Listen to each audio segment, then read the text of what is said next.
Now let me get into something real quick because I just want people to understand how difficult it is to get because this is a major thing, and a lot of people are feeling like you know, why wasn't Attorney Steele able to get Miss Love disqualified because the stuff that she's doing is not cool. But you got to realize, like we say before in other episodes, stuff that we as civilians think is like not okay, not cool. Legally, it's not the same thing. You understand? Legally, it's not that it's wrong. It just looks bad to us, but there's not any like laws or rules against what they're doing. So I had did a little bit of research on what it takes to get a prosecutor disqualified. And I'm gonna be honest with you, there's kind of no guidance on it. Most of the guidance around disqualification of a prosecutor is all directed at the district attorney themselves, the one that's elected official, because they're the ones that swore under oath. They're the ones that got elected to office, so they have to uphold certain standards. Prosecutors do have to uphold certain ethical standards and all that. But in order to get a prosecutor disqualified, they essentially got to commit a crime up there. It can't just be like they had a weird objection that wasn't right. They were doing a speaking objection or something, like they became a witness in the trial. That's nowhere near enough to get them disqualified. They have to really do something like hide evidence. They got to do something like collude with the police to frame a person. It has to be pretty much criminal. They pretty much have to come up there, commit a crime against the defendant or commit some other crime outside of the trial that gets them like a felony charge or a felony case, something like that, for them to be disqualified. Like that's a very, very, very difficult thing to do. As if y'all was listening or paid attention to even my coverage of the Fonnie Willis and Nathan Wade disqualification hearing, look at all of the evidence that they had in that situation. And even that wasn't enough to get Fonnie Willis removed from that case. So that should tell you how difficult. The reason that they got Nathan Wade removed is because they felt like it was a conflict between Fonnie Willis and Nathan Wade. So it wasn't a conflict that they were on the case. It was a conflict that they were on the case together. So one of them had to be removed. So they decided to let's remove the special prosecutor because he doesn't work for the state anyway. He has his own private practice. Let's get rid of him. Now we no longer have a conflict. So there would be an issue with the prosecutor. Let's say that Attorney Love used to represent Shannon Stillwell. Now we have a conflict of interest. Now we can get her off this case. You see what I'm saying? If y'all remember when they talked about YSL, what's my man named YSL Mondo? When they talked, the reason that YSL Mondo was not on this case, and to me, this is like a dirty trick right here. The reason this man is not on this case is because they knew had they charged him, they could have got this entire case thrown out because it would have been that conflict of interest. It would have been attorney-client privilege violations. It would have been all type of stuff because Fonnie Willis was his criminal defense lawyer before. Right. So they made sure we're going to leave him out, but we're going to use everything that we found out when representing him to prosecute these other people. Now, us as civilians and citizens, we can look at that and say this is clearly a problem. But in law, they can't. There's no rules against it because they go by the books, and the books don't have anything against that. There's really not even any laws against the stuff that District Attorney Love is doing. It's more of a decision on each judge can look at it separately. And because Brian Steele didn't really have any case law to cite that say if the prosecutor becomes a witness in the trial, we need to disqualify them, or if the prosecutor has, make some bad statements against another attorney in the courtroom, we can there's no case law to support that. So it really was nothing that Glanville could do except set a new precedent. And then we have a whole new issue going on because now, you get Supreme Court and all this other type of stuff getting involved. So he didn't want to go against precedent, and there was no precedent for that. So, he wasn't going to disqualify. But I agree with what you said, though, about he was just trying to get some get back. Like he just pressing on it. He knew that she wasn't going to get disqualified. He just wanted to, let me just throw this out there. So let's just make her look a little bit worse in the public eye because she was doing some bull crap. Her courtroom etiquette is crazy, man. Oh yeah. She, you know what I'm saying? She be throwing insults and then he throw insults and then she, you know what I'm saying? Like you the one talking crazy. You talking crazy first. You know what I'm saying? And you remember when Weinstein said she could talk the ears off a donkey? Right. Oh yeah. Nah. They be going back. I love when he said that. I'm not gonna lie, because he just wanted to slide that in. He was talking about something else, but he wanted to say, the prosecution could talk the ears off a donkey. And you heard Attorney Love throw that shot at Brian Steele when when she was talking about inserting facts not evidence, and she was like, I don't know, maybe that's how he wins all his cases. I'm not sure. I'm like, God, Lee, they getting at each other up there for sure. Well, that's why my boy said he's sick of it. you know what's crazy? I just see Tamika B with the comment here in the chat. I watched several lawyers outside of this case comment, and they say that this is wild and make them mad. They said if Steele puts in writing to have the judge removed, another judge has to look at it. That's true. I think there's multiple judges that have to decide on a judge being removed. And I was looking it up.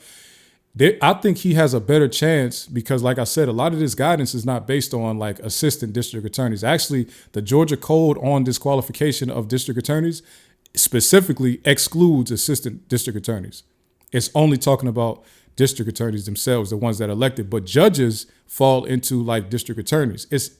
There's more guidance on how to remove a judge than there is on. So let me read some of this stuff because I got it pulled up here. Georgia Code Judicial Conduct 2.11, right? And it says here, and I'm gonna read just a little bit of it so y'all can look it up. This is Rule 2.11, disqualification and recusal. Judges shall disqualify themselves in any proceeding in which their impartiality might reasonably be questioned, or in which the judge has a personal bias or prejudice concerning a party or party's lawyer.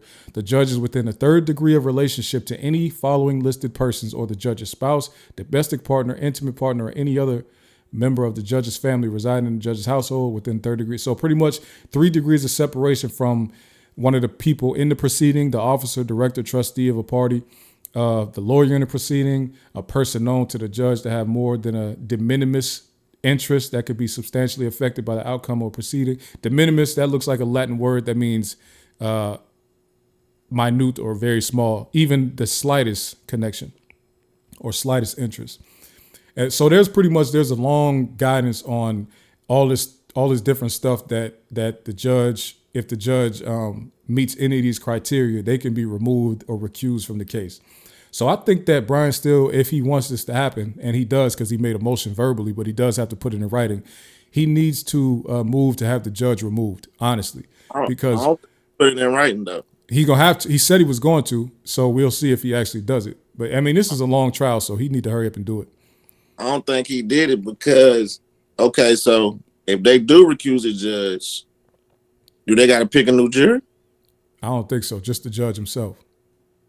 Just the judge? Yeah, because they got replacement guidance on the judge too. They say how it goes because they have like just like they got prosecutors and they have these statewide prosecution boards and all that where they can select a new one. They do the same thing for judges. If a judge is removed, the judges board will come together, pick a new one, and put them over the case. They're just gonna have a lot of catching up to do. Oh, for sure. 4 months or 6 months of catching up. The prosecutors that they bringing in on this case right now, you gotta believe they already gamed up. You know what I'm saying? Oh, yeah. You go get a whole nother judge, it's gonna pause the case. You know what I'm saying? I don't know if Steele want to do that. Yeah, I don't know. It is gonna stretch it out for them, but we dealing with long money here. So they gonna do whatever they can because if the general public can look at this case and see how biased that this courtroom looks against the defense, it's like, all right, we like according to how long they say it's gonna take, we kind of still early in the trial. You know what I'm saying? So they might need to get it done. I think it's turning. I think it's this week right here made me feel like it's turning. It been turning. It been turning since the prosecution can't get none of their witnesses to say anything. And then, like, remember I shot you a message that day. I told you they was finna get Quinn. Mm-hmm. Told you they was gonna get Quinn that day. Mm-hmm. They got, you know what I'm saying? So I don't know, bro. I feel like it's turning. She don't like all the work that she finna have to be putting in. You know what I'm saying? Behind these witnesses, because now they saying that. Now he's saying that. It ain't finna be none of this when they come get on the stand and then now you want to introduce this. Nah, you need to let us know what you introducing before, you know what I'm saying? So now she got to do a lot of extra work. Mm-hmm. And then seeing what she said in the court the other day, she said, I don't work for the defense. Right. And he told her, I don't care. You gonna do what I need to do, basically. Exactly. But the cold thing about it is, they pretty much been hearing what the judge is saying and still not doing what he's telling them to do. So is the judge actually going to enforce? Because they brought this up. This was Weinstein that brought this up months ago. Judge, at some point, your order has to mean something because they're not following the stuff that you've been telling them every 2 weeks to give us evidence, and they just don't do it. They just do it whenever they feel like doing it. So if you tell them to give us evidence 1 week, they don't give it to us, and then they give it to us the morning of the day that they want to use it.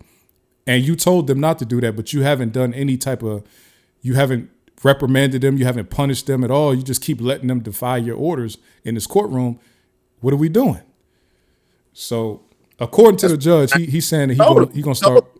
He's been biased. He told him that. That's what I'm saying. He told him he's been biased, and he said, you know what I'm saying. But I don't know if he put the motion in writing. But he told him you've been biased in this courtroom, and other people are seeing it. Mm-hmm. You know what I'm saying? The public seeing it.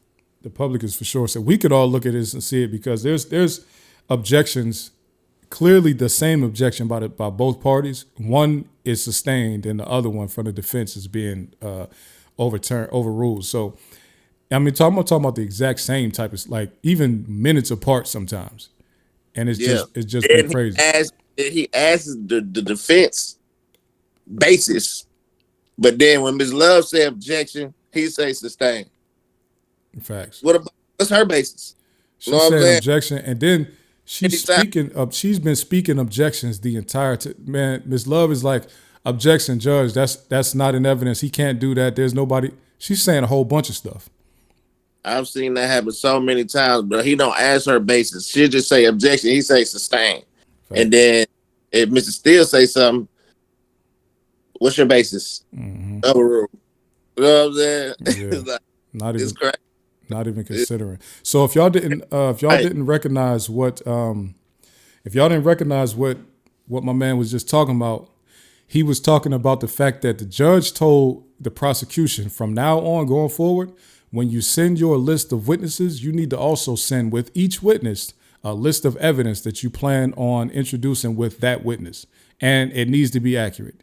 And you need to send it right now. He asked Ms. Love, when you think you can have it for me? We need it tomorrow. She was like, no, I can't have it by tomorrow. He's like, figure it out. Because the judge told her, I know you already have all this stuff together. I used to be a trial attorney. I know that you have this whole thing together already. So just give them the information. Like, why are you trying to make it harder than it has to be? We know you have it. Just give it over to them and put it in order. She's like, I don't want to I'm not their personal assistant. He was like, I'm not worried about that. Give them the information. Just like he said, your esteemed leader, Fonnie Willis, said, I will give them everything and then challenge them to beat me with this evidence. You need to take on that same thing. If they beat me with my evidence, they deserve to beat me. Exactly. So give them everything that they need and stop playing around because y'all are prolonging this case for no reason. Just playing games.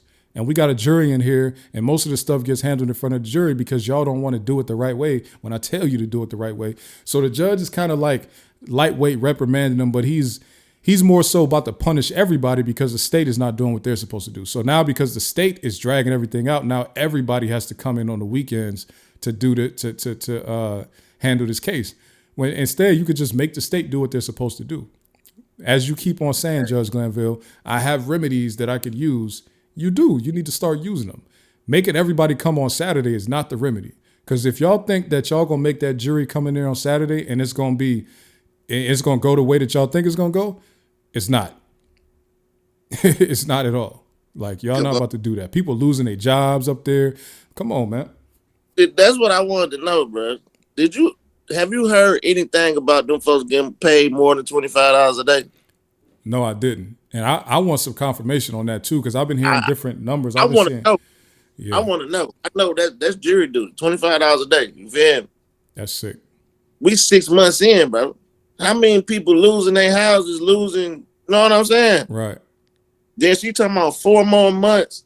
You know what I'm saying? It's looking like it's going to be way more than that. Like, man, come on, man. Jurors are going to start falling out. Like, man, come on, man. I got to do something. Right. $25 a day? Man, it costs $25 to go get a wing plate.